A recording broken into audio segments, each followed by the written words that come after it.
Welcome, dear friends. Tonight, we open the doors to our story Forbidden Nights, the taboo of sex in the Middle Ages. In those centuries, passion was silenced, desire was shadowed by fear, and even the most human of longings was treated as sin. If these journeys through history bring you peace, feel free to like and subscribe, but only if this storytelling feels right for you. And share in the comments where you are listening from, and what time it is for you right now. It is magical to know that people across the world gather beneath the same night sky. So lower the lights, perhaps light a candle, and prepare yourself. Together, we will wander through forbidden corridors of medieval life, and in the silence of the night, discover how the taboo of sex shaped both fear and longing. The bell does not merely ring, it breathes. It exhales a low, bronze sigh across the town, and the sigh drifts over rooftops black with rain, over narrow lanes slick as mirrors, over the shut mouths of houses that pretend to be asleep. The hour is late, and the Middle Ages have folded themselves into their night, a careful darkness stitched with prayers, watchfires, and whispers. Far above, the abbey's tower stands like a finger raised to hush the world.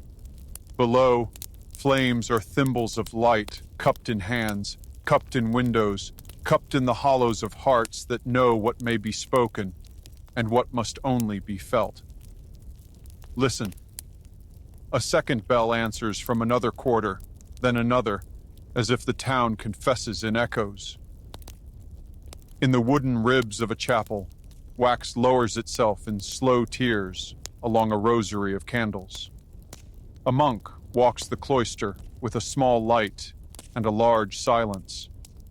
The hem of his robe drinks the damp from the flagstones. He knows the verses, the penances, the strict paths a soul must take. He also knows the small rebellions that bloom in winter like flowers of breath on glass. Desire is a cunning pilgrim. It finds roads where maps show none. In a stone house on the Merchant Street, a wife sits by the hearth, a book of hours open on her lap. The vellum pages have swallowed the day's gold. Only a margin vine still glows. Her lips shape prayers she has trimmed of thorns, but her thoughts are less obedient. On the far side of a linen curtain, her husband's sleep is a quiet sea. She hears the tide of it and remembers the life before vows. Market laughter, a hand offered to help her step over mud, eyes that held her a heartbeat too long. She should not remember, and yet the mind is a lock that keeps its keys close. The bell falls silent. In the hush, the house listens to itself. Wood settles.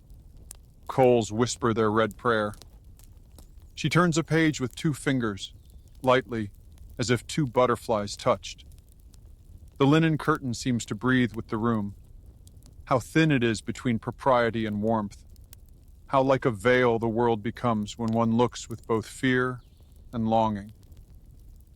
She closes the book, not in rejection of its counsel, but to feel the weight of it rest upon her palm.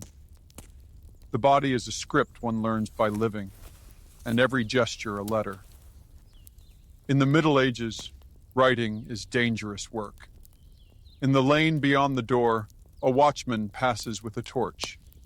His flame is a small sun that gives law to a few yards of night. He checks the shutter bars and nods at the quiet. He knows quiet is a rumor, sometimes a promise, sometimes a threat. A cat slips along the wall and disappears where moss outlives stone. From a distant alley, rain slips from a gutter and beads along the lip like a courier of secrets. The city is full of mouths that will not speak. The city is full of ears that cannot stop listening. At the abbey, the monk's circuit ends near the chapter house. There, a door stands half lit, half forgiven. He pauses. Once, in the long penumbra of his youth, he had walked the world in a brown cloak and found in an inn-yard a woman laughing with her whole face. She had nothing to do with sin. Sin had everything to do with fear. He remembers the tremble in his hands as she passed him a cup. He remembers, even now, the warmth of the clay where her fingers had been. He had run to vows as a man runs to a shore, seeking ground. He has not forgotten the sea. It returns to him when bells blow salt into the air. Somewhere, a soldier's widow folds her shawl and blows out her candle. Her room is clean poverty. She keeps her husband's knife beneath the bed and his name beneath her tongue. The parish women say God comforts widows. She knows God also tests them. She dreams of strong hands plaiting rope, of shoulders slick with rain, of the honesty of touch that wants no witnesses. She dreams with her jaw unclenched and wakes with it taut, as if the dream had been something she must carry to the confessional and set there, gently, like contraband fruit. The confessional is narrow and smells of wood and breath. It is the invention of a terrified tenderness. We cannot bear to face the one who hears us.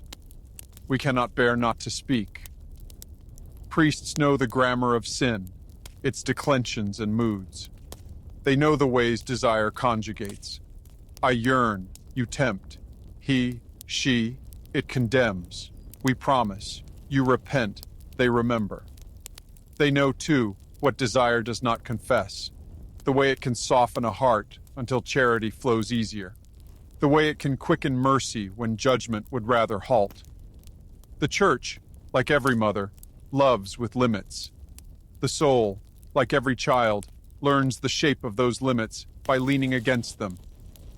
Beyond the walls, beyond the rid of bells, the fields end in hedges, and the hedges end in woods. There, the night is not a policy. It is a country. Lovers meet at its border, speaking a dialect of eyes and fingers. They are careless only of time. Between words, the air grows warmer. Between breaths, the heart discovers it has rooms that open only when someone else holds the key. They stand close enough for the rain to choose a shoulder and trickle across to another, close enough for the scent of earth to rise like a hymn. They are afraid, yes, of punishment, of shame, of being seen, and of never being seen as they wish to be. But fear is only one instrument in the orchestra. The rest is music. Back in the town, a young scribe, candle-bent, inks the lines of a sermon condemning indulgence. He pays attention to verbs of prohibition. He allows himself an extra flourish on words that speak of light, grace, and salvation. They remind him of a girl who sells apples by the north gate, a girl whose name he has not asked for because names are dangerous bridges. He imagines a day when he need not imagine. He imagines it chastely, which is to say, he imagines everything except its center. What the mouth will not dare to speak, the hand still knows how to write. His letter forms bloom like small, careful flowers, each stroke a confession dressed as craft. Wind gropes at the eaves. A shutter knocks twice, as if a stranger seeks shelter and then changes his mind. The married woman at the hearth draws her shawl more closely. The book of hours lies closed beside the poker. She thinks of festivals, the only times the town allows a little madness to wear a mask of piety. On those days, even prudence learns to dance. She remembers the feel of ribbons in her hands, threading through a circle of bodies whose movements ran like a brook. She remembers the drummer's beat turning her steps into something almost reckless. Her heart knows it is dangerous to remember joy. It knows it is more dangerous to forget. The monk kneels at a window slit facing the nave and watches the dark make saints of statues. He prays a prayer that has only one word, and that word is not aloud. God does not take offense. The Creator is familiar with the trouble of the creatures he made. He placed in them a hunger capable of feeding both kindness and cruelty, and then he watched to see what they would cook with it. When the monk rises, his knees creak like old doors. He smiles at the candles he trims. Flame is a beautiful prisoner. It gives itself away to survive. A troubadour arrives late at the inn, his lute in a woolen sleeve. He sings softly so as not to wake the married from their duty, the children from their storms, the drunk from his pardon. His song is not about bodies. It is about the hour before dawn, when the world lifts its veil and shows a face with tired eyes, and you love it more because of the tiredness. Still, the song traces the outline of what it refuses to name. The outline is tender as a seam at the wrist of a linen shirt. A serving girl pauses, listening. She is tired of carrying and being carried. The song sets down a jug inside her that no one can lift but her. The watchman's torch throws a moving chapel on the walls, a nave of shadow, a choir of bricks, a sanctus of sparks. He pauses beneath a balcony where ivy has grown so thick the stones look bearded. Above him, a window opens a finger's width. The married woman stands there, cool air stroking her face, and watches him go. She is neither saint nor sinner, only a creature with blood that keeps perfect time with bells. Somewhere a dog barks once and is answered by silence. Somewhere the widow turns on her cot and touches the knife, not to grasp it, but to know the world still has edges. The town exhales. So does the forest. Between them, on the edge of a ditch that gathers the water others do not want, two hands find each other in the dark. They do not grip. They do not claim. They learn the patience of stillness, the first sweetness, the sacrament that requires no altar, the permission to be near. Linen sighs. Breath slows and deepens, not as a prelude, but as an arrival. If there is a sin here, it is not the warmth. It is the lie that warmth belongs only where permission is shouted. Dawn is far. The bell will keep its vigil. In the cloister, the monk will sleep at last, and dream of a field where nothing is forbidden because nothing is forced. In the house, the wife will drift into a sleep that keeps a small, warm ember at its center. In the inn, the song will finish its own last verse without a mouth to sing it. In the woods, shy animals will resume their soft treaties. The world will go on pretending it is simple. But you know this: the night has taught you its catechism. Desire in the Middle Ages walks with bare feet on cold floors. It hides like a blush under a wimple. It speaks in the grammar of candles, the syntax of rain, the punctuation of a hand that lingers. It is punished often and forgiven more often than the punishers admit. It is a sin when it forgets. The other is a soul. It is a prayer when it remembers. It does not vanish when named wrong. It does not rule when named right. It simply lives in the space between bell strokes, waiting for the next breath. And when the bell finally lifts its voice again, you will hear not a command, but a question. What will you do with the warmth you carry through this dark? The answer, like the flame, is made by giving. Sleep now. The town is safer when you do. The night will keep your secrets until morning, and then it will teach you how to live with them. The church bells rang with a rhythm that marked not only the hours of the day, but also the rhythm of the soul. In the medieval world, the sound of a bell was more than a signal. It was a boundary. It marked the time when labor ceased and prayer began, when the markets closed and the curfew of silence fell, when the restless mind was called to order. And yet, beyond the public discipline of the bells, there was another kind of silence, one heavier, one more dangerous, the silence that cloaked the desires of flesh. The church in the Middle Ages carried an immense weight over the human body. It taught that desire was suspect, that pleasure was a temptation at best, a corruption at worst. The marriage bed was tolerated as a necessary concession to human weakness, yet only within strict bounds. To seek joy in union was to step too close to the precipice of sin. To speak of it openly was unthinkable. And so, a culture of secrecy was born, a silence woven into tapestries, into prayers, into the very stones of the cloisters. In sermons preached from wooden pulpits, priests declared the body both sacred and dangerous. The soul, they said, must rule its vessel. The vessel must not betray the soul. Men were told that lust was fire, useful for warmth in marriage, destructive when let loose in passion. Women were told they carried temptation in their very presence, that modesty was their armor, silence their duty. Even laughter in the wrong place, even a smile too warm, could be accused of fanning forbidden flames. The doctrine grew like ivy over stone, covering every aspect of life.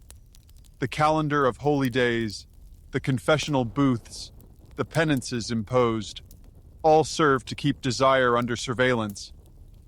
It was whispered that angels recorded not only deeds, but even thoughts, and that the devil prowled not in forests, but in dreams. Thus, a man who woke with desire stirred in his blood already feared he had sinned, though no action had followed. A woman who lingered too long on the memory of a glance could find herself confessing a trespass she could hardly name. And so, silence deepened. Families passed down more prohibitions than blessings. Husbands and wives spoke of duty, but rarely of longing. Children grew up learning that some words were never to be said, some thoughts never to be shared. The culture of shame became a second skin, an invisible garment heavier than wool or linen. But silence is never empty. It vibrates with what it conceals. Behind the hush of monasteries lay stories too human to vanish. Behind the veils of women at market were glances exchanged in defiance of rules. Behind the solemn vows of knights were hearts that beat with both loyalty and hunger. The church tried to still the waters of desire, but stillness only made the reflections sharper. Confession became the paradox of this world. Men and women were commanded to be silent about their impulses, and yet, in the confessional, they were required to speak them aloud. Imagine the narrow chamber of wood, the grate between penitent and priest. The voice shakes, words stumble, the air grows hot. Father, I have sinned. I have thought. I have desired. The priest listens, nods, prescribes prayers, sometimes harsh penances, and yet in that very act of naming, silence is broken, desire made flesh again in words. The penitent leaves lighter, perhaps, but also more conscious than ever of the power of longing. But not all confessions were honest. Many feared to speak their true desires, fearing harsher penance or scandal. So they veiled their sins in half-words, muttered fragments, disguising one desire as another. A man who had lingered too close to another's wife might confess instead to idle thoughts. A woman who longed for joy in her marriage might confess to impatience. And yet, the priest often knew more than was said. Silence itself spoke. Hesitation, trembling, the pause before a word, all were as telling as the word itself. The doctrine of sin wove itself into the architecture of medieval nights. Lovers who dared to meet under the moon did so with fear not only of discovery by others, but of discovery by God himself. Their whispers were prayers turned inside out. Their embraces carried both warmth and guilt. When dawn came, they parted not only with regret, but with the certainty that even joy could be a crime. To speak of sex was to speak in riddles. Troubadours disguised it in songs of courtly love, where longing was praised, but fulfillment condemned.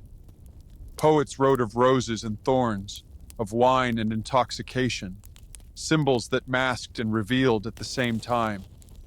Even within marriage, affection was often hidden under the cloak of necessity. The silence was not absence, it was pressure. Pressure that built until it sang in secret songs, until it crept into dreams, until it whispered even in prayer.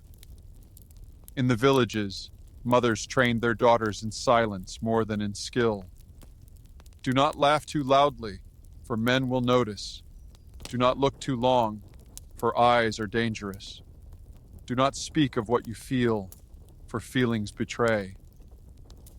A young girl might hear these words as if they were commandments carved in stone.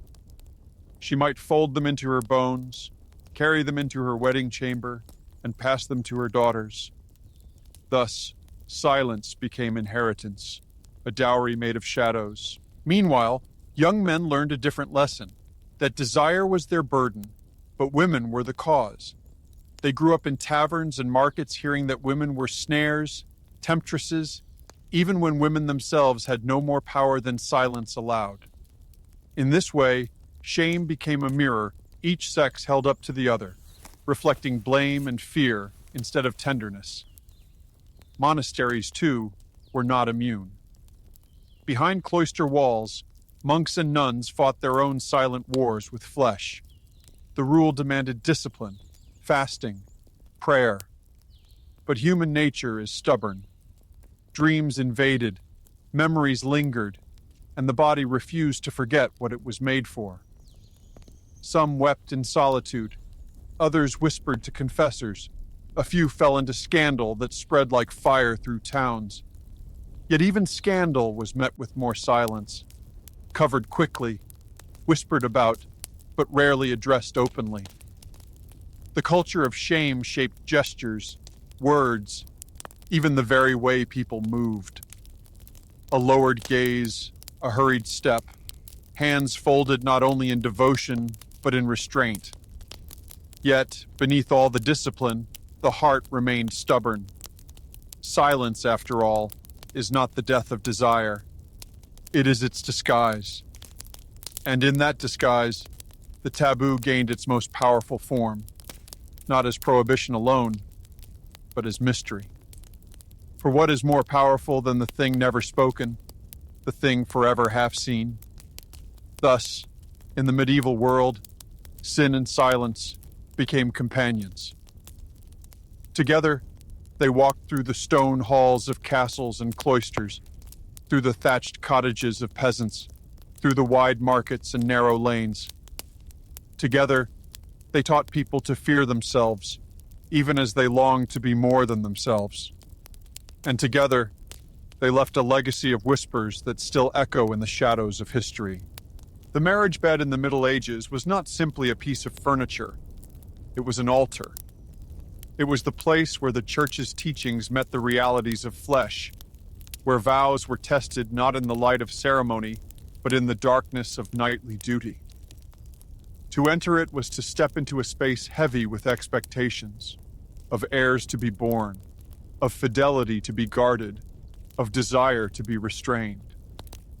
It was both a bed of union and a bed of silence. When a man and woman were joined in matrimony, the church blessed their bond not with a language of passion, but with a language of order. Marriage was a sacrament, meant to mirror the union between Christ and his church. Its purpose, priests declared, was procreation above all. Pleasure, if admitted at all, was tolerated only as a reluctant companion to duty. To seek it for its own sake was to risk stepping into sin. On wedding nights, young couples often found themselves surrounded by ritual rather than intimacy. In some regions, relatives or neighbors might even escort the pair to the bedchamber, a torchlit procession that left little room for privacy. The sheets were blessed, the chamber sprinkled with holy water. Yet once the door closed, the expectations remained like shadows upon the wall. The man was to prove his virility, the woman her chastity, and together they were to transform the moment into the seed of lineage. But what of longing? What of tenderness? These were less often spoken of. For many, The marriage bed was a duty to be endured rather than a joy to be shared. Wives were counseled to submit without complaint. Husbands were warned not to indulge beyond necessity. The very language of sermons cast a veil over desire. Sex within marriage was permitted, but it was to be sober, restrained, purposeful. To seek joy in it was to flirt with the dangerous edges of lust. And so, silence entered even here. In the flicker of candlelight, couples turned to one another with a weight heavier than linen. Words of affection might be whispered, but quickly swallowed. The body spoke, yet often in hesitation rather than freedom. Some learned to love within those walls, finding tenderness despite the rules. Others grew distant, their nights marked by a rhythm of obligation rather than devotion. In noble courts, marriage was often political before it was personal. A young woman might be wed at 15 to a man twice her age, the union binding families more than hearts.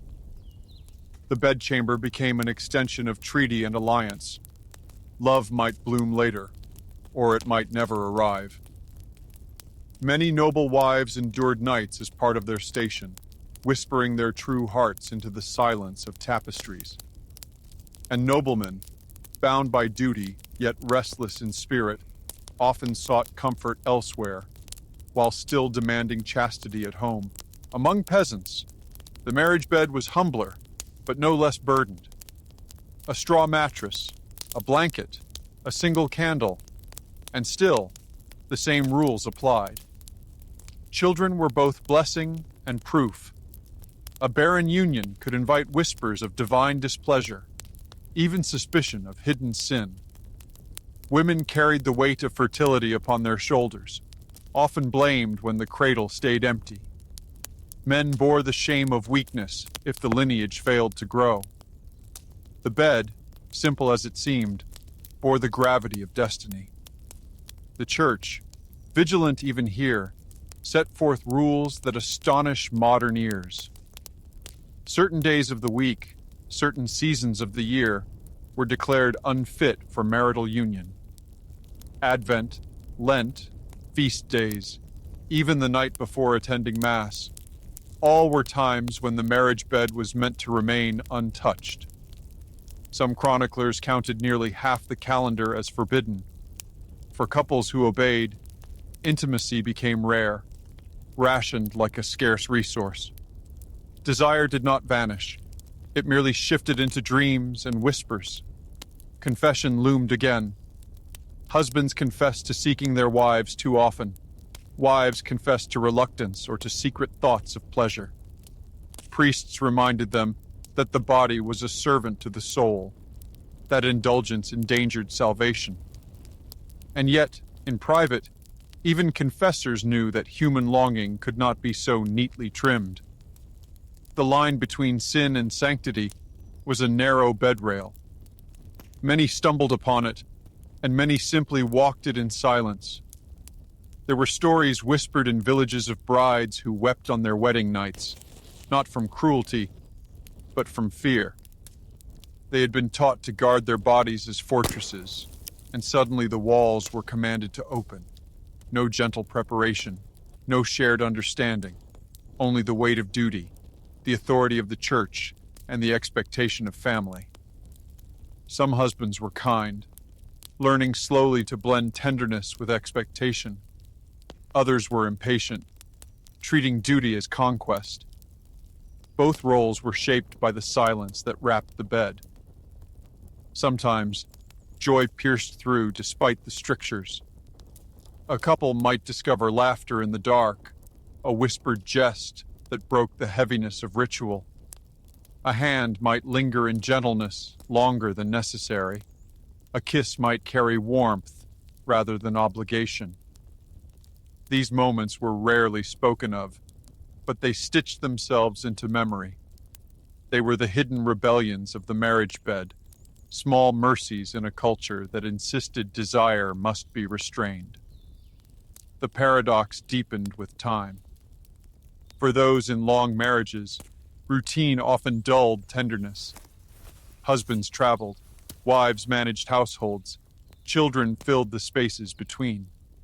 The bed became less a sanctuary and more a ledger of duty fulfilled. Yet even then, some found ways to rekindle closeness. Festivals loosened rules, wine softened silences, and beneath the canopy of stars, couples rediscovered what doctrine had hidden. The marriage bed was not only about two bodies, it was about society itself. It was where lineage was secured, alliances preserved, and the church's authority enforced. Yet it was also where human fragility lay bare, where desire wrestled with shame, where silence and sighs shared the same pillow. It was the paradox of the Middle Ages made tangible, sacred and forbidden, necessary and suspect, intimate and distant all at once, and above it all, like a silent witness, hovered the voice of the church, reminding every sigh, every embrace, that holiness and sin were but a breath apart. In the hushed chambers of medieval castles, where torches sputtered against stone and tapestries softened the echo of footsteps, there lived a silence far more dangerous than any spoken word. It was the silence of longing, of glances stolen across crowded halls, of hands that brushed together in the passing of a goblet. The church had set its laws, the lords their decrees, and society its boundaries. Yet within the narrow corridors of the human heart, another kingdom reigned, one where desire defied the chains of duty. Marriage among the nobility was rarely about affection. It was a contract inked in bloodlines and borders, alliances and wealth. A young bride, barely grown into womanhood, found herself bound to a man twice her age, chosen not for his kindness or his heart, but for the strength of his armies or the width of his lands. She played her part, kneeling at the altar, speaking vows taught to her since childhood, smiling for feasts where her worth was measured in heirs not yet born.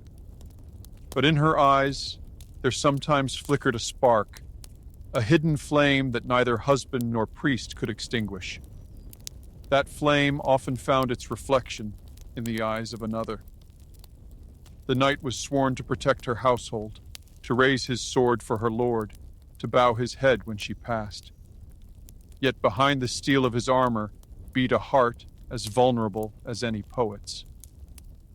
He would watch her from the shadows of the hall, see how her veil caught the light of the torches, how her laughter rang like bells on the rare nights she allowed herself to laugh. When she turned her gaze upon him, even for an instant, it was as though the world itself shifted and all his vows became trembling parchment in the rain. Their story was not one of wild embraces or open confessions. It was subtler, and in its subtlety, more dangerous. A ribbon slipped into his hand before a tournament, folded tightly so no eye could see.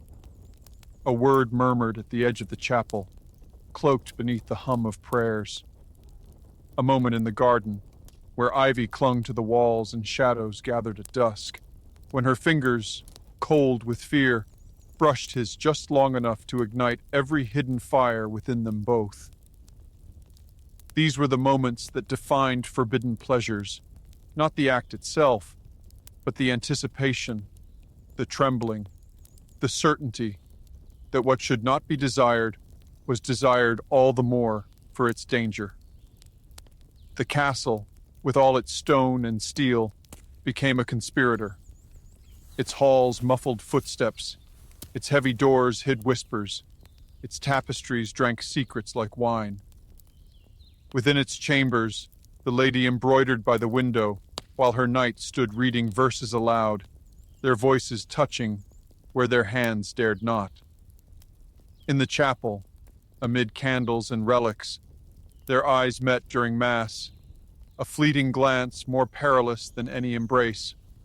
At feasts, surrounded by music and laughter, their silences thundered louder than drums, Yet for all their secrecy, discovery hovered like a specter.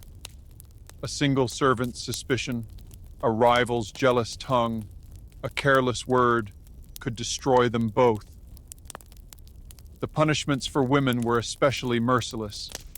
A nobleman's affairs might be whispered about and soon forgotten, but a lady's betrayal could mean ruin, exile, even death.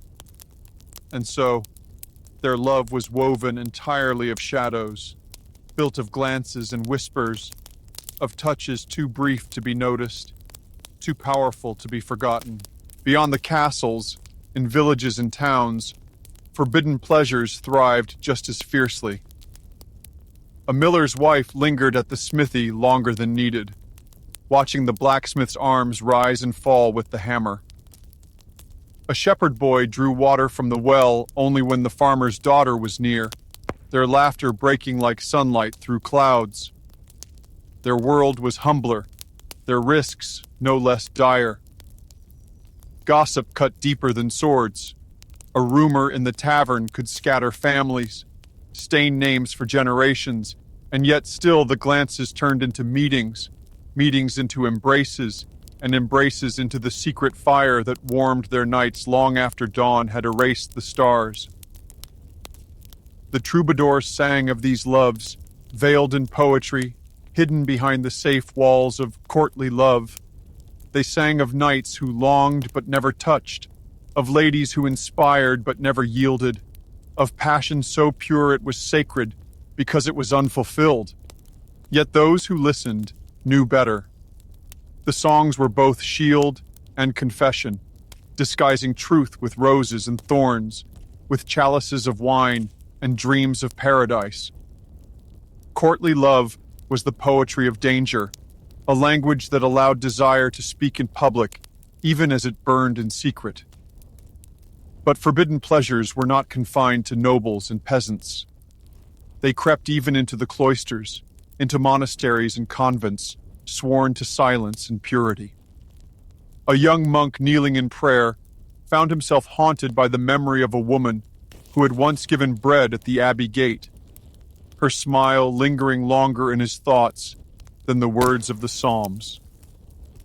A nun, devoted to vows of chastity, dreamed of hands she would never touch, of warmth she would never know. Their struggles remained hidden, locked behind stone walls.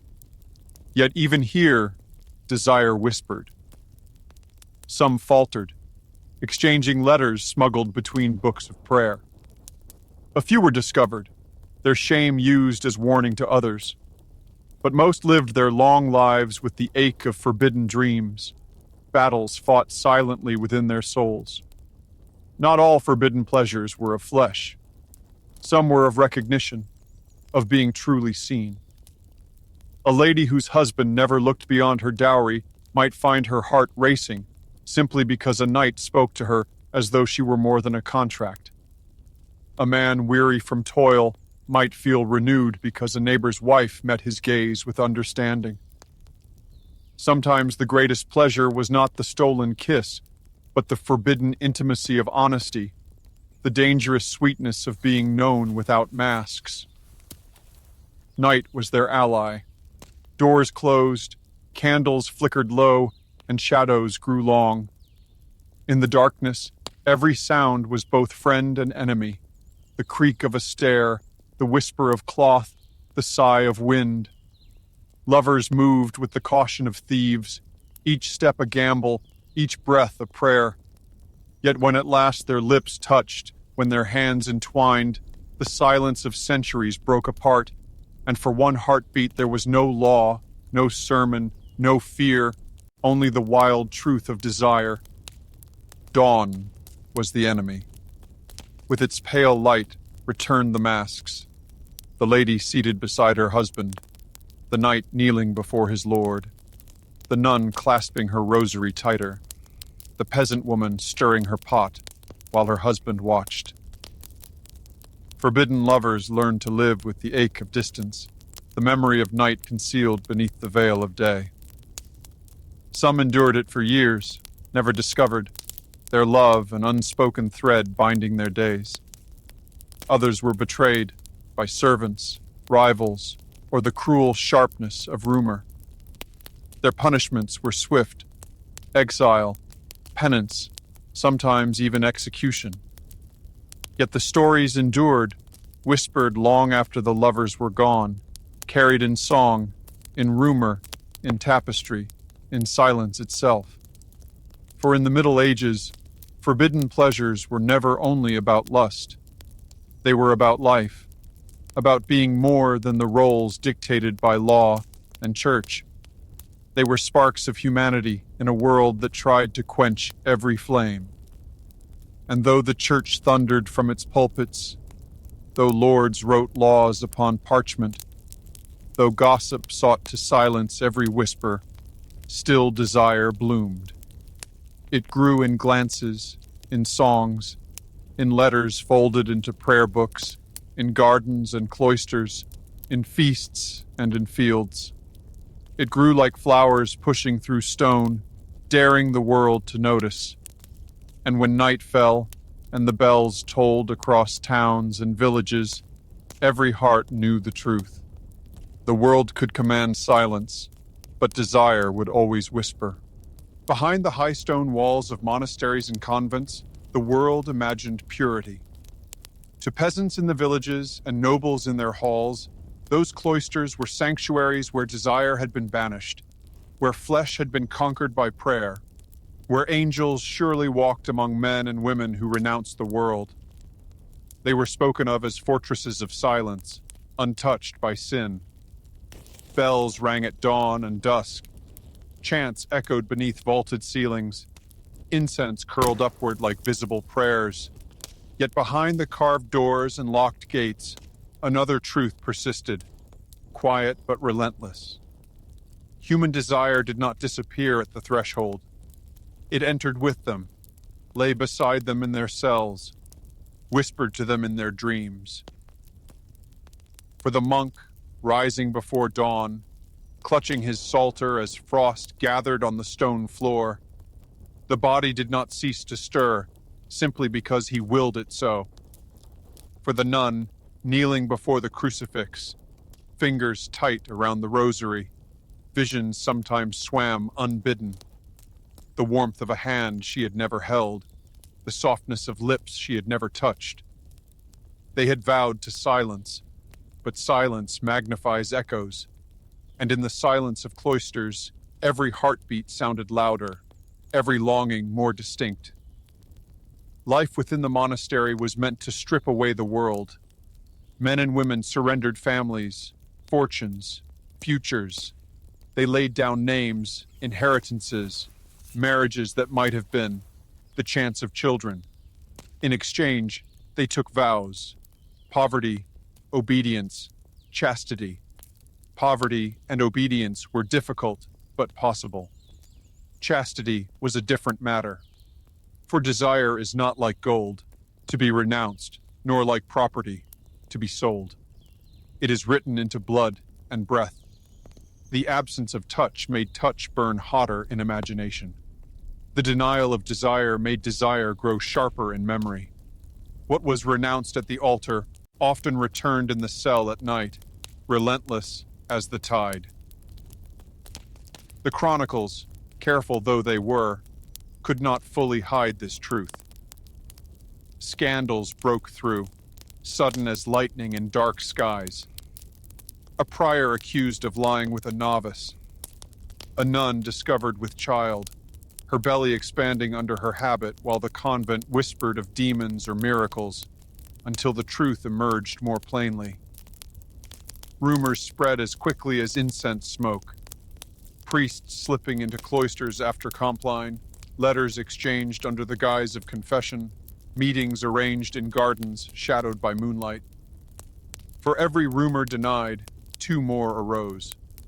For people knew, even if they dared not say it outright, that behind walls built for saints lived hearts made of flesh. The confessional, designed as a refuge of mercy, became itself a dangerous chamber. A nun, trembling, spoke to her confessor of dreams that visited her night after night, dreams she could not banish with prayer. A monk whispered of desires that shook him during vigils, thoughts that clung like thorns. The priest behind the grate listened, offered penance, prescribed prayer. Yet sometimes even he felt the sting of recognition, for priests too were men. In these narrow booths, desire was both crime and sacrament, spoken aloud in the same breath as sin and salvation. Whispers moved through cloisters like drafts through stone halls. Sisters were seen exchanging glances during work in the herb garden. A novice lingered too long at the cloister gate when a visitor passed. Brothers paused on their way to prayer, eyes caught by a smile that should have meant nothing. They called it temptation, but in truth, it was life pressing against walls too narrow to contain it. There were monks who slipped through hidden doors into villages by night, cloaks drawn low, seeking the company of tavern maids or widows. There were nuns who received visitors in secrecy. Letters passed beneath the iron bars of windows, tokens hidden in prayer books. Some were caught and punished, their names stripped away, their lives condemned to exile or public shame. Others never were discovered, their stories surviving only in rumor, in laughter over ale, in ballads sung by wandering poets who loved to mock the very holy men who condemned them. And yet not every longing was of the flesh. Much of it was simpler, subtler, and perhaps more painful. A nun, silenced by vows, longed not for a lover's embrace, but merely for someone to listen, to let her speak without fear. A monk, surrounded by brethren, longed not for a woman's body, but for the warmth of being seen, the comfort of being more than a robe among robes. These too were forbidden pleasures, for to seek companionship outside of prayer was counted weakness. Even innocent desires were buried under the weight of guilt. Still, humanity has ways of revealing itself. Pregnancies occurred in convents, undeniable evidence that rules had been broken. Sometimes the child was passed off as miraculous, sometimes as demonic. But most often the truth was hushed, the mother spirited away, the baby removed to be raised in secrecy. Bishops thundered from pulpits, reforms were ordered, punishments decreed. Yet still, year after year, whispers returned, for the cloister was not immune to the same blood and breath that moved the world outside. Poets and satirists seized upon these tales. They told stories of lustful monks, of nuns who lifted veils too willingly, of abbots whose sermons hid sins as deep as those they condemned. Some of these were exaggerations, born of spite or laughter. Yet behind the caricatures there lay truth. Even holy places were not free of longing. The very fact that satire found such eager listeners proved that people already suspected what stone walls tried to conceal. Night was the greatest accomplice. After Compline, when chants died and bells stilled, when the cloister lay in silence, cells became crucibles of conflict. Candles burned low, shadows crept along walls, and sleep brought dreams no prayer could control. Some awoke in fear, crossing themselves again and again, whispering psalms to drive away images that lingered. Others lay in stillness, hearts racing, unwilling to let go of what they had seen. Apologies poured into the darkness. Apologies to God, apologies to themselves, apologies for being human. Letters were written in secrecy, hidden between the lines of psalms. Psalters became more than prayer books. They became vessels for hidden confessions. A verse might conceal a line of longing. A blessing might carry the cadence of a love poem. Some letters never left the cloister. They were written, folded, pressed between pages, and hidden, because even writing was a rebellion. To put into words what must remain silent was to taste a forbidden sweetness, even if no one else ever read it. There were tender rebellions, too. A nun tending a sick sister felt her heart swell with more than charity. A monk guiding a novice through chants realized his voice trembled at the nearness of another. These moments of warmth, fleeting and fragile, were forbidden pleasures in their gentlest form. They were not about lust, but about the refusal of the soul to be bound entirely in silence. They reminded those within the walls that humanity cannot be erased by decree. When scandals broke, punishments were harsh. A nun discovered with child might be cast into exile, her name erased from records. A monk accused of relations might be whipped before his brothers, stripped of rank, or sent to wander as a penitent. Some endured prisons within monasteries, stone cells colder and harsher than the ones they had chosen freely. But even punishment could not cleanse the cloister of longing. For every scandal buried, another arose. The same walls that kept out armies could not keep out desire. And so the monasteries of the Middle Ages stood as paradoxes, at once holy and human, sanctuaries of prayer and prisons of longing. Hymns rose to heaven by day, while by night hearts whispered truths no vow could silence. To the outside world, cloisters seemed eternal, serene, untouched. To those within, they were landscapes of struggle, where every prayer was shadowed by a sigh, and every silence vibrated with what it tried to contain. Even now, across centuries, if you close your eyes and listen, you might hear them. The echo of chants carried on the air, the sigh of wind through cloister arches, the murmured confessions, half prayer and half desire, entwined like vines upon stone. The world remembers the monasteries for their silence, but within that silence lived a chorus of forbidden voices, never fully stilled. There were tender rebellions, too. A nun tending a sick sister felt her heart swell with more than charity. A monk guiding a novice through chants realized his voice trembled at the nearness of another. These moments of warmth, fleeting and fragile, were forbidden pleasures in their gentlest form. They were not about lust, but about the refusal of the soul to be bound entirely in silence. They reminded those within the walls that humanity cannot be erased by decree. When scandals broke, punishments were harsh. A nun discovered with child might be cast into exile, her name erased from records. A monk accused of relations might be whipped before his brothers, stripped of rank, or sent to wander as a penitent. Some endured prisons within monasteries, stone cells colder and harsher than the ones they had chosen freely. But even punishment could not cleanse the cloister of longing. For every scandal buried, another arose. The same walls that kept out armies could not keep out desire. And so the monasteries of the Middle Ages stood as paradoxes, at once holy and human, sanctuaries of prayer and prisons of longing. Hymns rose to heaven by day, while by night hearts whispered truths no vow could silence. To the outside world, cloisters seemed eternal, serene, untouched.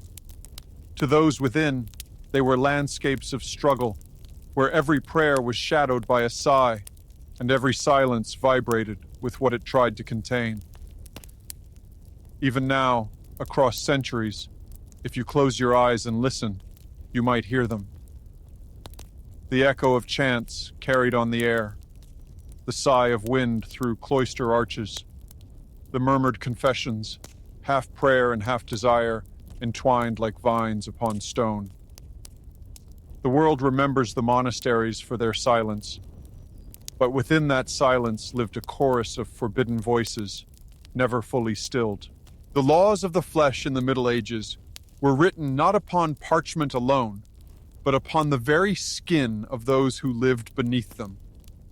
The Church, with its sermons and statutes, declared the boundaries of the body, setting forth what might be touched, what must be denied, what was holy, and what was sin. From pulpits carved with saints and gargoyles, priests thundered of chastity, of restraint, of vigilance. In every village square, the shadow of these laws stretched further than the market stalls, further than the castle walls, shaping lives from the cradle to the grave. To be born was to enter already into a system of guilt. Infants were baptized quickly, for it was believed they carried the stain of sin from the moment of conception.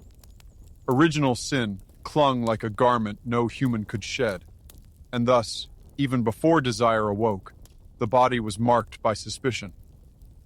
As children grew, they were taught modesty before they were taught letters. Girls learned to lower their eyes, to cover their hair, to walk softly. Boys learned to guard their strength, to curb their impulses, to remember always that pleasure was a trap. Before they knew of the world's vastness, they knew of its forbidden borders. The confessional stood at the heart of this system. Dark and narrow, it was at once a prison and a stage where human weakness was performed in whispers. Every sin of the body, real or imagined, was dragged into words before the great. Men admitted to thoughts they could not control, to nights when dreams betrayed them. Women spoke of glances they lingered on, of moments of warmth they feared had already condemned them. The priest listened, a guardian of both mercy and judgment, prescribing prayers, pilgrimages, or penances of fasting and scourging. The confessional was meant to cleanse, but it also bound tighter. By naming desire as sin, it ensured that desire was never forgotten. Punishments varied, but all bore the mark of flesh. Some sinners were ordered to fast until their bellies ached. Some walked barefoot through frozen streets, their feet bleeding as crowds whispered. Others bore whips upon their backs. Each lash meant not only to bruise skin, but to drive out longing. Women accused of temptation were locked away, veils drawn tighter, silence imposed heavier. Men accused of indulgence might be forced to kneel through long nights, praying until knees turned raw against stone. In every case, the body carried the reminder of its own crime. The laws were harshest upon women, for women were seen as both the vessel of sin and the lure toward it.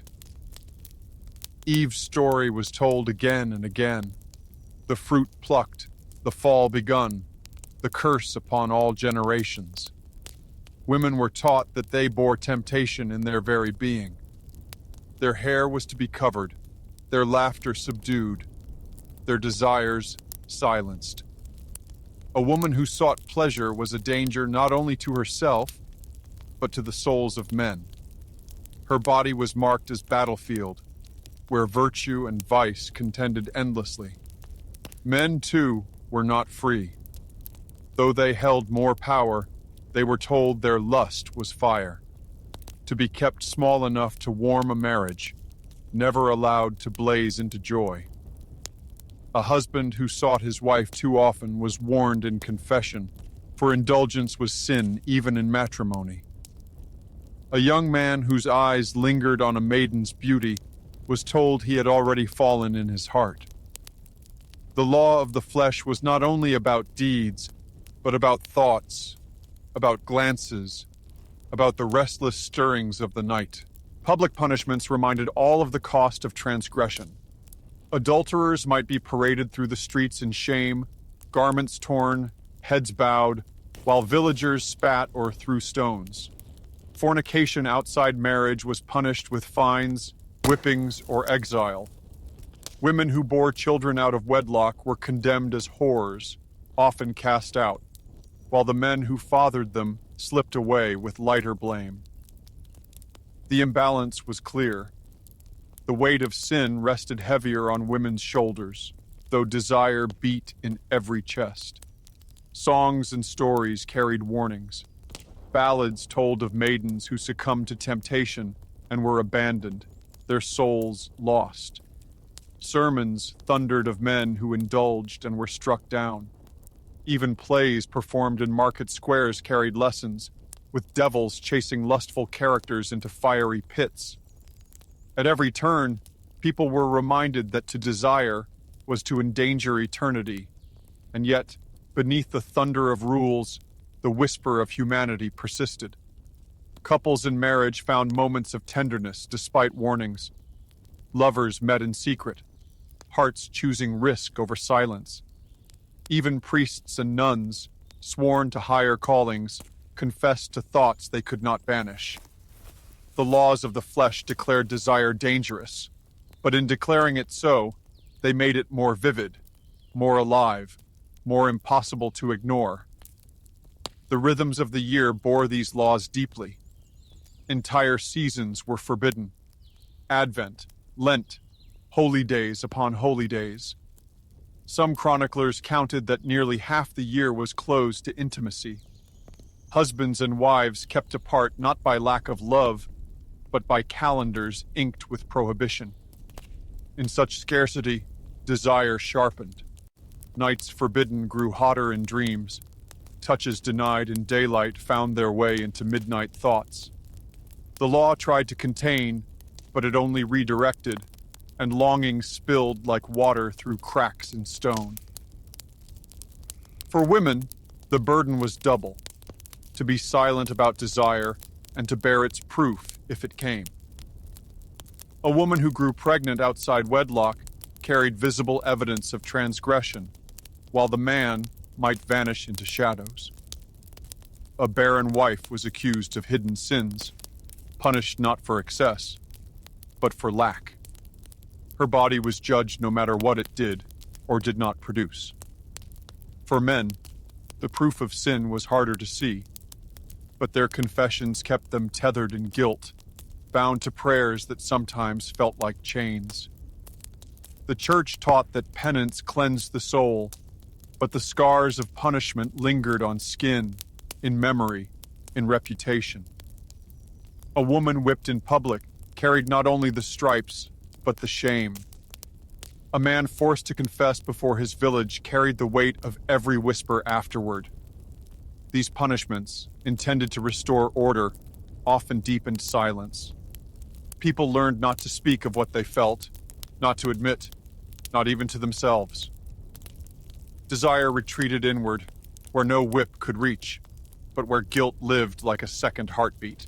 In the villages that dotted the medieval countryside, where cottages leaned against one another like weary companions and the smoke of hearth fires curled into the evening sky, life seemed simple, bound by soil and season. Yet beneath this simplicity ran a river of secrecy as deep as any noble courtly intrigue. The laws of the church and the customs of the land pressed down upon the people, declaring what could be done, what must not be done, and what must never even be spoken. But desire was not so easily silenced. Among peasants and townsfolk, among shepherds and millers, washerwomen and blacksmiths, love and lust flourished in shadows, whispered in songs, hidden in the folds of night. The day belonged to duty. Fields demanded sweat, animals required tending, markets bustled with barter and noise. Men and women labored under watchful eyes, of neighbors, of priests, of family. But night belonged to whispers. When the sun sank beyond the hills and the bell tolled compline, when shutters closed and hearths dimmed to embers, the heart grew restless. Songs were sung not only to lull children, but to cloak meaning in melody. Poems were recited at hearthsides that spoke of harvests and rivers, but hinted at other hungers. In the stillness of moonlit hours, footsteps grew softer, doors creaked open, and shadows mingled with shadows. The village well was a place of gathering, but at dusk it became a place of danger and delight. Women fetched water, their veils lowered, while men lingered longer than necessary, offering to carry a heavy bucket, exchanging glances over the rippling surface.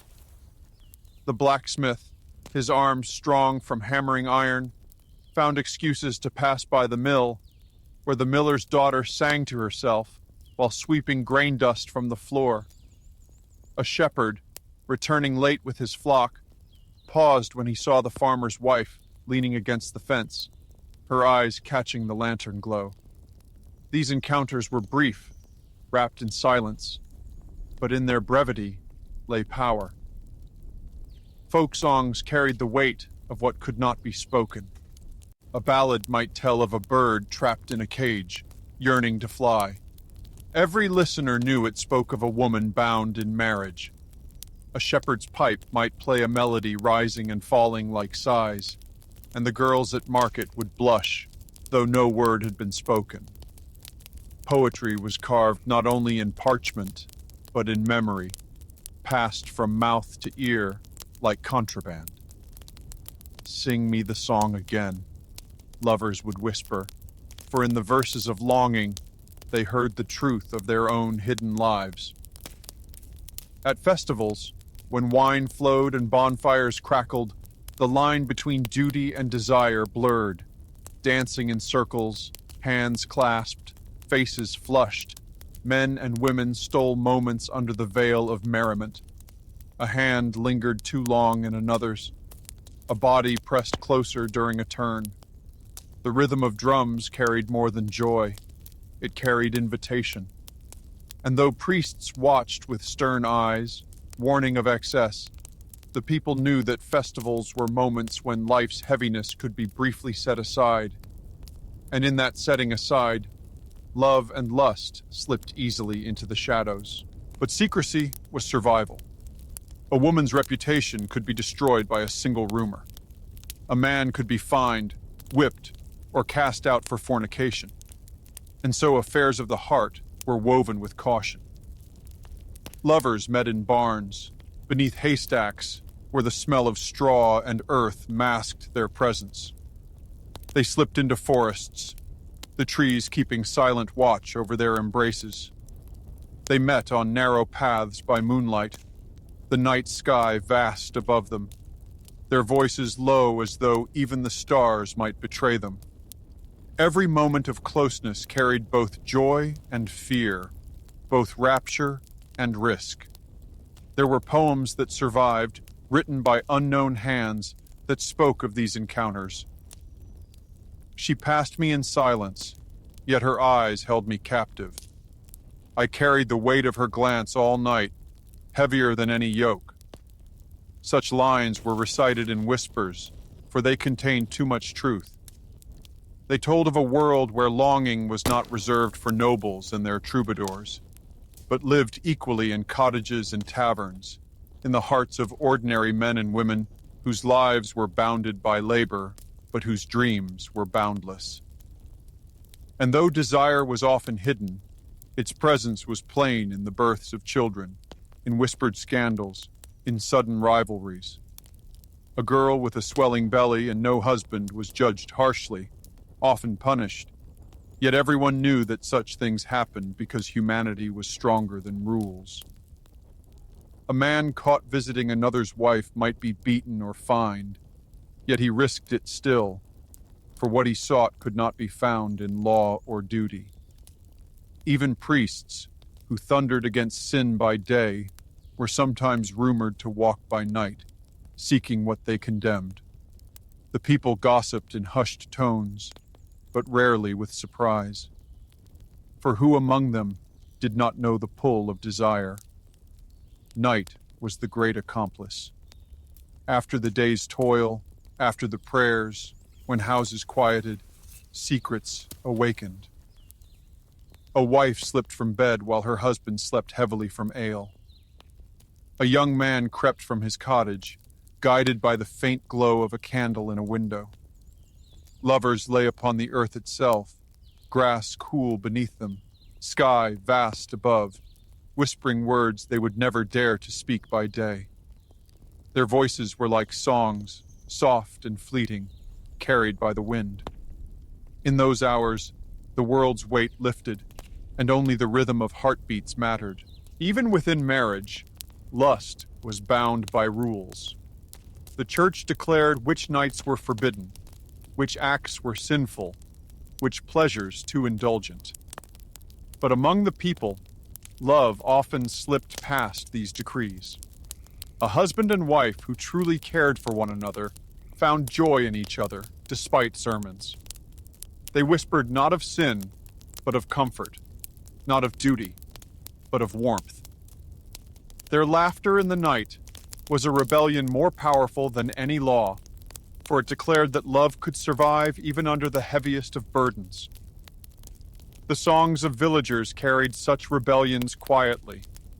Lullabies sung to children often contained verses of longing buried between lines of comfort. Work songs sung in fields carried rhythms of desire disguised as rhythm of toil. And in taverns, when ale loosened tongues, men and women sang boldly of what was usually hidden. The miller's wife has eyes like stars, someone would sing, and laughter would ripple, half in jest, half in knowing truth. Not all stories ended in joy. Some ended in tragedy, in punishment, in lives broken by discovery. A young woman caught with her lover might be branded with shame, her name whispered with scorn for years. A man might be driven from his village, leaving behind not only his love, but his livelihood. Yet even these stories carried a strange power. They were retold again and again, cautionary tales that warned against desire, but also kept alive its memory. For in every tragedy, listeners felt the echo of their own longing. The Middle Ages were filled with contradictions. Priests declared desire dangerous, yet folk songs celebrated it. Laws punished it, yet people risked everything for it. Shame silenced it, yet poetry kept it alive. And so, among the common people, as among the nobles, love and lust lived in shadows, whispered in the night, sung in verses, carved into memory. It could not be destroyed, only hidden, and in hiding it grew stronger, more radiant, more irresistible. And perhaps that is why the songs have lasted. Though centuries have passed, though villages have crumbled and castles fallen, the ballads remain. They speak of glances at wells, of laughter at festivals, of hands that touched in secret, of words whispered beneath the stars. They remind us that humanity has always sought light, even when surrounded by rules of darkness. They remind us that desire, though forbidden, is eternal. Even now, if you walk through a village square at dusk, if you hear a folk song carried on the wind, you might catch in its melody the echo of those nights. You might hear the heartbeat of lovers who risked everything for a single touch, a single kiss, a single whispered word. And you will know that though the laws of flesh weighed heavily, love and lust in the shadows always endured, carried not in parchment or decree, but in songs, in poems, in the quiet sighs of humanity itself, in the hushed chambers of medieval courts, where the air was heavy with incense and fear. The line between desire and sin blurred until it could no longer be seen. What began as a glance could end as a crime. What began as a whispered word might end as a sentence. The laws of the church and the customs of the land had created a world where human longing was weighed, judged, and punished as though it were a tangible offense, as though the heart stirrings themselves could be chained and scourged. Desire had always been suspect, but in the Middle Ages, it became perilous. It was not enough to guard one's actions. Even thoughts, dreams, and temptations were counted as sin. Sermons told the faithful that God's eye pierced deeper than flesh, reaching into the silence of the mind. And so men and women lived with the fear that their very longing, though never acted upon, might condemn them. In this atmosphere, courts of law and tribunals of faith grew eager to measure and punish. What was private became public.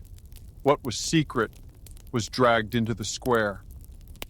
The trials for adultery and lust were often spectacles of shame. A woman accused of lying with another man might be paraded before her neighbors, her hair shorn, her garments torn, her face veiled, not in reverence, but in disgrace. She might be forced to confess in public, her words trembling not with repentance, but with terror. Men, though often judged more lightly, were not spared. Some were fined heavily, others flogged, others forced to walk barefoot through towns as penance. Yet always, punishment weighed heaviest upon women, for they were seen as both cause and vessel of sin. The greatest terror of all lay in the witch trials. Desire, already counted as dangerous, was easily recast as diabolical. A woman who knew too much of herbs, who healed fevers with teas and charms, was accused of stirring lust through potions. A midwife whose hands delivered children was whispered to have lain with demons. Even beauty became evidence. A woman admired too often was said to have ensnared men with the devil's help. Here the line between longing and sorcery blurred, until to desire or to be desired was itself a risk of accusation. These trials carried the weight of theater. Villages gathered in squares, the accused dragged before them, torches lighting faces half hungry, half afraid. Judges sat upon raised seats, priests thundered, scribes scratched hurriedly at parchment. The accused stood small, their words often drowned by the roar of accusation. To confess was to invite punishment. To deny was to risk harsher fate. For in these trials, evidence mattered less than suspicion, and suspicion itself was born from desire. The testimonies recorded were filled with contradictions. A man confessed that a woman's smile had tempted him, and thus she was guilty of witchcraft. A husband claimed his wife had been too cold, and so she must have lain with demons. A widow was accused simply for walking at night, her presence under the moon taken as proof of sin. The very act of being human, of longing, of resisting, of refusing, could be twisted into crime. Adultery was punished with lashings, fines, even exile. But witchcraft, tied so often to accusations of lust, carried the shadow of death. Women were burned at stakes, drowned in rivers, pressed beneath stones. Their cries echoed not only as pain, but as warnings, for every witness learned. To desire is to risk. To be desired is to endanger. To live too brightly is to invite flames. And yet, beneath the fear, the whispers of humanity endured. Lovers still met in shadows, still risked glances at wells and markets. The very harshness of the laws seemed only to make desire more urgent, more intoxicating. People sang songs in secret, telling of trials where love was mistaken for crime, of men and women who suffered not because they sinned, but because they longed. These songs spread softly, surviving where parchment would not, carrying into future centuries the truth that desire cannot be erased by judgment. The court records reveal punishments that seem unthinkable now. A young woman flogged for speaking too warmly to a neighbor. A man fined for kissing his betrothed before the marriage was blessed. A widow executed because she was accused of consorting with spirits when in truth she had simply lived alone, her independence misunderstood as sin. These stories, though tragic, remind us of the thinness of the line that divided desire from guilt, longing from crime. Confession was twisted into a weapon. What should have been a place of solace became an instrument of accusation. A penitent admitted to thoughts of lust, and the priest, rather than offering mercy, whispered the tale into the ears of authority. Fear of exposure grew so great that people confessed not only their actions, but their dreams, their imaginings, even their fleeting impulses. A man who dreamed of a neighbor's wife wept in terror, believing he had betrayed his soul. A woman who blushed at a troubadour's song feared she had already been marked by sin. The trials blurred the difference between inner life and outer act. People learned to guard their eyes, their gestures, even their laughter. A smile could be evidence. A sigh could be dangerous. Silence became armor, but also a prison. The more society punished desire, the more desire retreated into shadows, where it grew sharper, darker, more desperate. And yet, in the very midst of these terrors, tenderness survived. A husband and wife who truly loved each other found joy even while priests warned them against indulgence. A widow, comforted by a neighbor's kindness, discovered that kindness itself could be judged. Young lovers, trembling at the thought of discovery, still found ways to slip notes into one another's hands. Notes filled not with confessions of sin, but with poems of longing. Humanity persisted, fragile but unbroken, in defiance of fear. The Middle Ages thus became a paradox, an age where courts punished lust, and yet villages thrived on songs of love, an age where women were burned as witches, and yet poems praised their beauty, an age where confession sought to cleanse, and yet it deepened guilt. The trials of desire were not only trials of individuals, but trials of the human spirit itself. And though many were broken, though many suffered, the whisper of longing survived, moving like smoke through barred windows, like wind through ashes.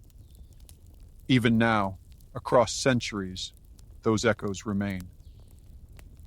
If you listen to the songs of old villages, if you read the poems that slipped through parchment and into memory, you can still hear them, the voices of women condemned for beauty, the cries of men punished for longing, the murmurs of lovers who dared to defy. The trials ended in fire and stone, but the desire they tried to erase still burns quietly in history's shadows. The nights of the Middle Ages were long and heavy, filled with silence that pressed upon villages and cities alike. When the sun dipped behind the hills and the bells of Compline tolled across fields, darkness became more than the absence of light. It became a presence, a weight, a cloak, woven of fear and longing. In daylight, people were bound by rules, their gestures watched, their words measured. But in night's embrace, rules blurred, voices softened, and hearts dared to speak in whispers. The forbidden nights were both prison and sanctuary, places where terror mingled with desire, where shadows concealed sins, but also nurtured secrets too fragile for the day. The medieval night was not like ours, touched by lanterns and distant city lights. It was vast and absolute, pierced only by torches, hearth embers, or the flicker of a candle flame. To step outside was to enter a world of uncertainty. Wolves prowled the edges of fields. Spirits were believed to wander roads. Demons were thought to stalk doorways, waiting for the careless. The church warned that sin thrived most in the hours of darkness, and so every creak, every whisper carried suspicion. And yet, within this fearful silence, desire lived most vividly.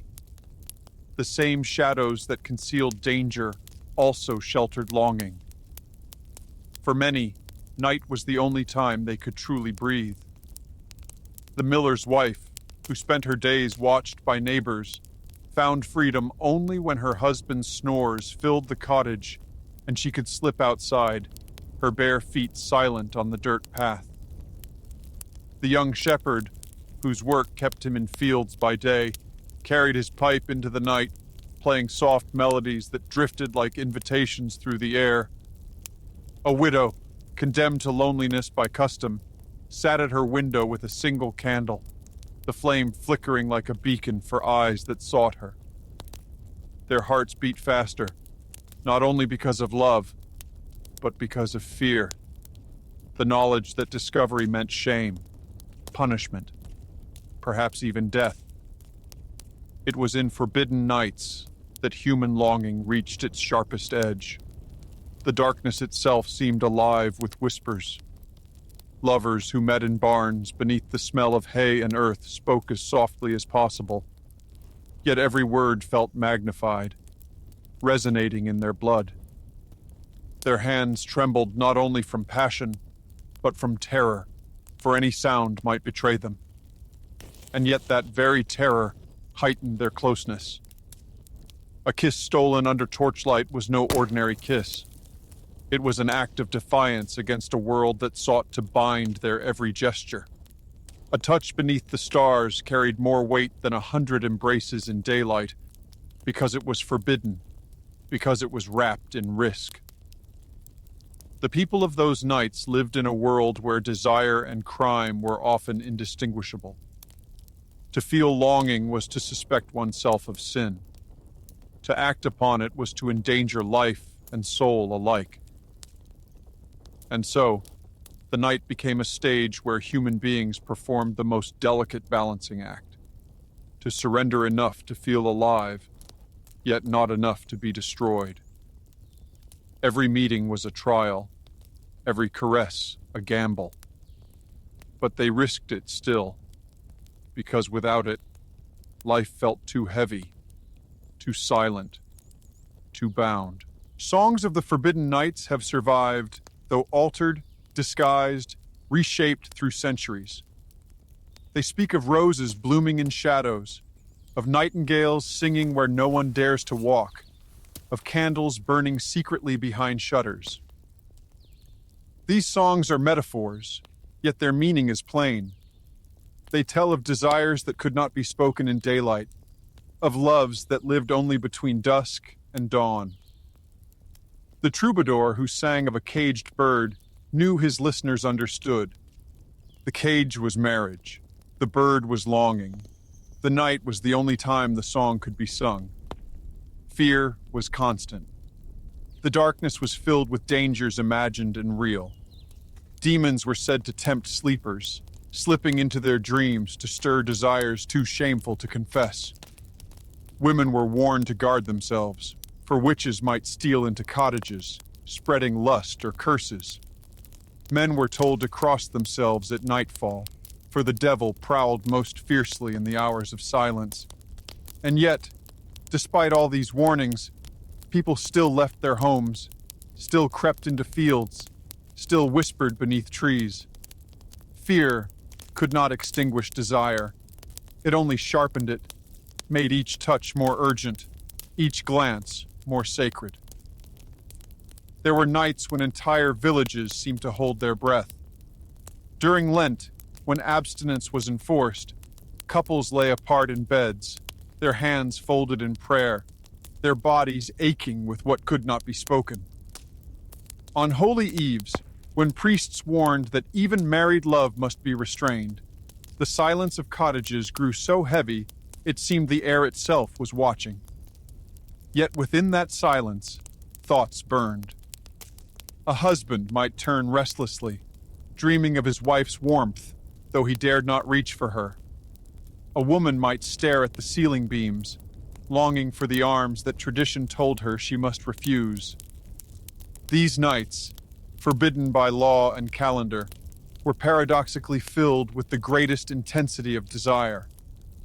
The forbidden nights belonged not only to lovers, but to poets, to singers, to dreamers. The peasant who could not read or write still found words in the darkness. He whispered poems to the girl who met him by the stream, verses clumsy but sincere, words that meant more than polished sermons. Women, too, found their voices at night.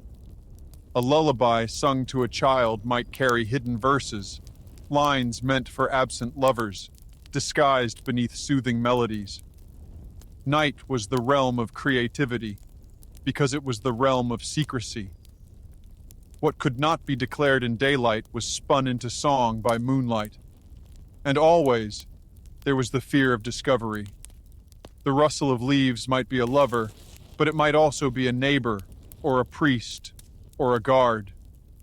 The creak of a floorboard might be nothing, or it might be a husband stirring, a father rising, an enemy waiting. This fear lived in every heartbeat. And yet, it was precisely this fear that made the moments unforgettable. The very risk of ruin made each stolen kiss more tender, each whispered word more powerful, each secret meeting more eternal. There were tragedies, of course. Lovers caught at night sometimes paid with their lives. A woman discovered slipping from a cottage was branded, cast out, sometimes executed. A man caught in adultery might be flogged, fined, or forced to leave his village. Tales of such punishments spread, meant to frighten others into silence. Yet they also carried fascination. People retold them not only as warnings, but as stories of passion, too strong to be contained.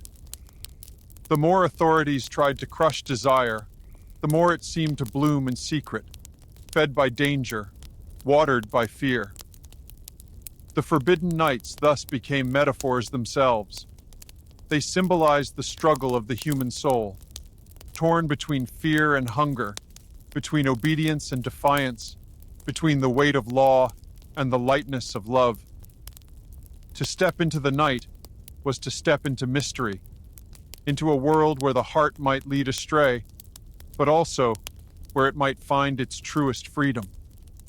The church condemned the night as a realm of devils, but to the people, it was also the realm of dreams, of songs, of embraces that made life bearable. Even within marriage, forbidden nights shaped lives. Couples who obeyed every prohibition lay side by side in silence, their longing pressed into dreams. Some whispered to one another in defiance, hands clasped under blankets while prayers hung in the air. Others turned away, fearing damnation more than desire. The bed itself became a battleground, where law and love wrestled, where silence was both shield and punishment. Through it all, humanity endured. Songs survived, poems endured, memories were passed down in secret. And though the trials of desire, the punishments of lust, the condemnations of passion weighed heavily, the forbidden nights remind us that human beings have always found ways to live beyond their chains. In the hush of darkness, they created worlds of their own, worlds of tenderness, of risk, of longing, of fire hidden beneath ash. And if you close your eyes now, centuries later, and imagine a medieval village under the stars, you might still hear it. The sigh of lovers in barns, the hush of footsteps on paths, the distant notes of a shepherd's pipe, the whisper of lullabies carrying hidden verses. You might feel the mingling of fear and passion that defined those forbidden nights. And you will know that they were not only nights of the past, but symbols of the eternal struggle within us all. The story of forbidden nights does not end with the fall of castles or the fading of monastic chants. Though centuries have passed since the Middle Ages, the shadows they cast linger still, shaping the way we speak, or fail to speak, about desire. The walls of stone have crumbled, the laws written by priests have faded, yet the silence remains, as though humanity has carried it forward like a hidden inheritance. What began as whispers in cloisters and punishments in squares has become a deeper, quieter taboo. The unspoken truth that desire, though as natural as breath, is still something feared as much as it is longed for. The medieval world believed that the flesh was dangerous, that longing was perilous, that to surrender to passion was to step onto the edge of hell itself. And while we no longer parade sinners through the streets, the weight of that belief has not entirely vanished. Even today, people speak of desire in hushed tones, cloaked in metaphor, covered in shame. The sermons may have softened, the punishments transformed, but the silence remains. In every culture, in every age, sex has been bound in chains of taboo, wrapped in rituals of concealment.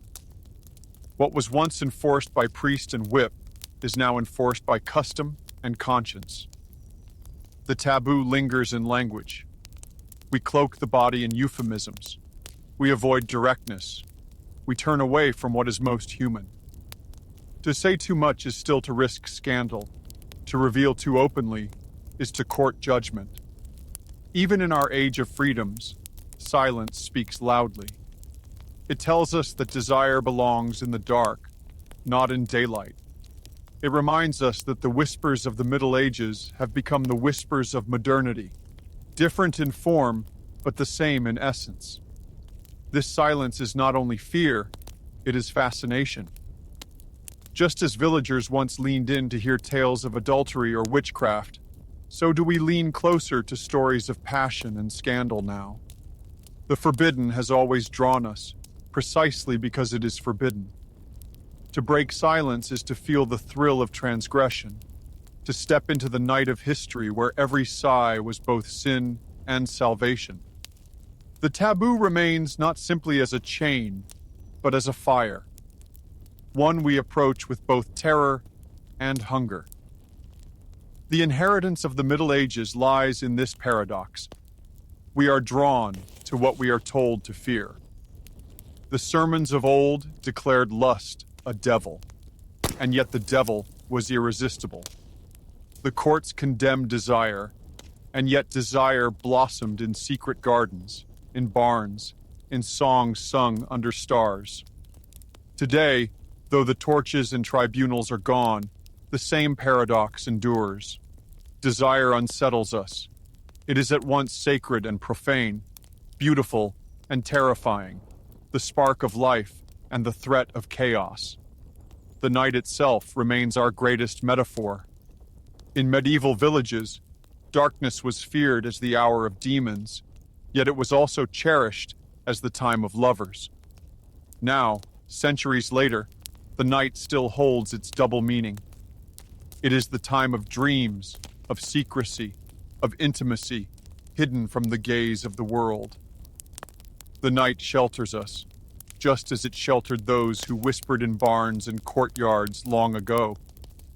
And the night reminds us that silence, though heavy, can also be full of possibility. The taboo remains also in the way we carry memory. The Church of the Middle Ages sought to erase the stories of forbidden pleasures, yet they survived in songs, in poems, in secret letters. Today, we inherit them not as rules, but as echoes. We read of them and recognize ourselves. The fear of discovery, the thrill of secrecy, the ache of silence, they are not foreign to us. They live still in our own lives, though the punishments may differ. What is a taboo, if not a shadow that walks beside us? It cannot be touched, yet it shapes our steps. It cannot be named, yet it governs our voices. The taboo of sex, born in monasteries and villages, remains with us because it speaks to something eternal. The human struggle to live with both body and soul, with both longing and law. The Middle Ages may seem distant, but their silence has seeped into the marrow of our being. And so, the epilogue of this tale is not an ending, but a recognition.